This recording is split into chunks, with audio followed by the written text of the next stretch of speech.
Detik-detik Verdi Sambo tembak kepala Brigadir J yang masih bergerak. Verdi Sambo terdakwa kasus pembunuhan berencana Brigadir Pol Nofriansah Yosua Huta Barat alias Brigadir J, perintahkan Barada Richard Eliezer Baradae untuk kokang senjata sebelum Brigadir J masuk ke rumah dinas di kawasan Duren 3, Jakarta Selatan pada 7 Juli 2022 lalu.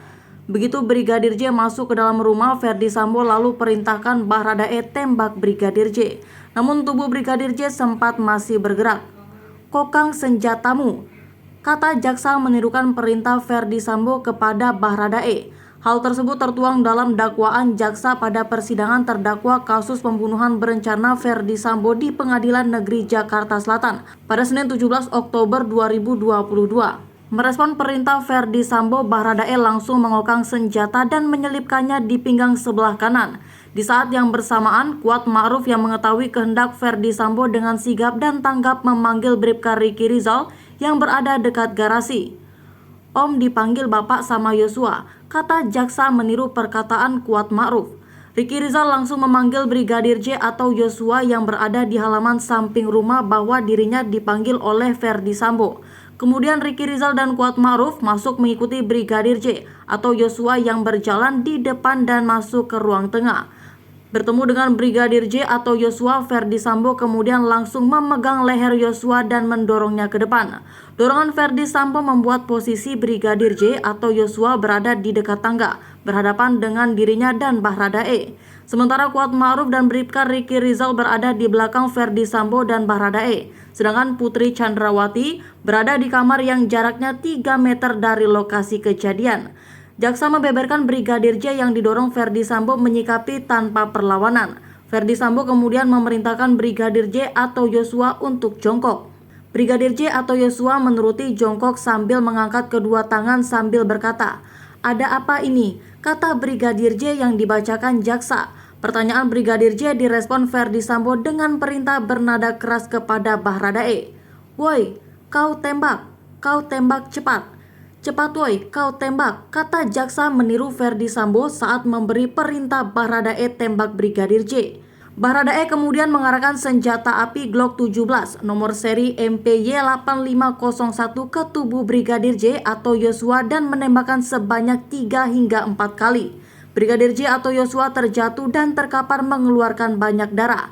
Verdi Sambo kemudian menghampiri Brigadir J atau Yosua yang tergeletak dekat tangga depan kamar mandi dalam keadaan terlungkup masih bergerak-gerak kesakitan. Lalu untuk memastikan benar-benar tidak bernyawa lagi, terdakwa Verdi Sambo yang sudah memakai sarung tangan hitam menggenggam senjata api dan menembak sebanyak 1 kali mengenai tepat kepala bagian belakang sisi kiri korban Nofriansah Yosua Huta Barat hingga korban meninggal dunia. Tembakan terdakwa Verdi Sambo tersebut menembus kepala bagian belakang sisi kiri korban Nofriansah Yosua Huta Barat melalui hidung, mengakibatkan adanya luka bakar pada cuping hidung sisi kanan luar. Dalam dakwaan jaksa untuk Verdi Sambo, tembakan ke arah kepala kiri belakang Brigadir juga mengakibatkan kerusakan tulang dasar tengkorak, tulang dasar rongga bola mata hingga kerusakan pada batang otak. Selanjutnya, terdakwa Verdi Sambo dengan akal liciknya untuk menghilangkan jejak serta untuk mengelabui perbuatan merampas nyawa korban Nofriansah Yosua Huta Barat. Kemudian terdakwa Verdi Sambo menembakkan ke arah dinding di atas hingga beberapa kali, kata jaksa. Lalu berbalik arah dan menghampiri korban Nofriansah Yosua Huta Barat lalu menempelkan senjata api HS nomor seri H2 33001 milik korban Nofriansah Yosua Huta Barat ke tangan kiri Nofriansah Yosua Huta Barat. Sudah pakai sarung tangan, Verdi Sambo ternyata sudah menggunakan sarung tangan warna hitam sejak di rumah saguling. Penggunaan sarung tangan warna hitam itu digambarkan bagian dari persiapan untuk merampas nyawa Brigadir J. Hal tersebut tertuang dalam dakwaan jaksa pada persidangan terdakwa kasus pembunuhan berencana Verdi Sambo di Pengadilan Negeri Jakarta Selatan pada Senin 17 Oktober 2022.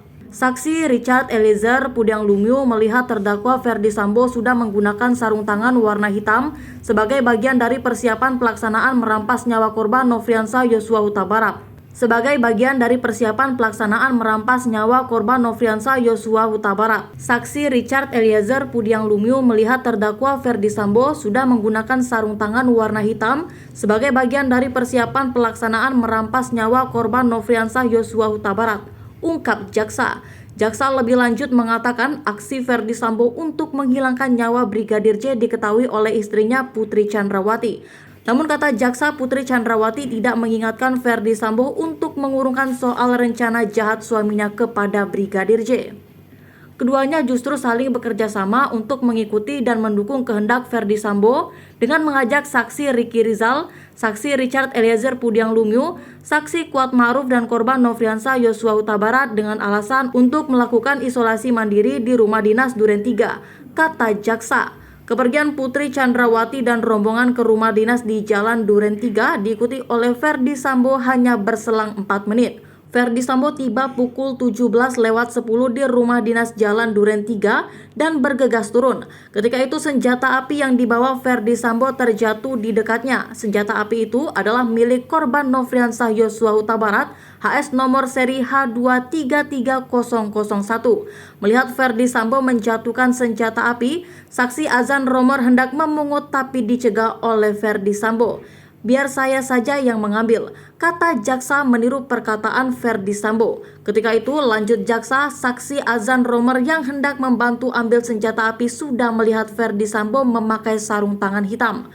Ferdy Sambo pun masuk ke dalam rumah dan memerintahkan saksi Diryanto alias Kodir selaku asisten rumah tangga menjaga bersama Bribka Ricky Rizal.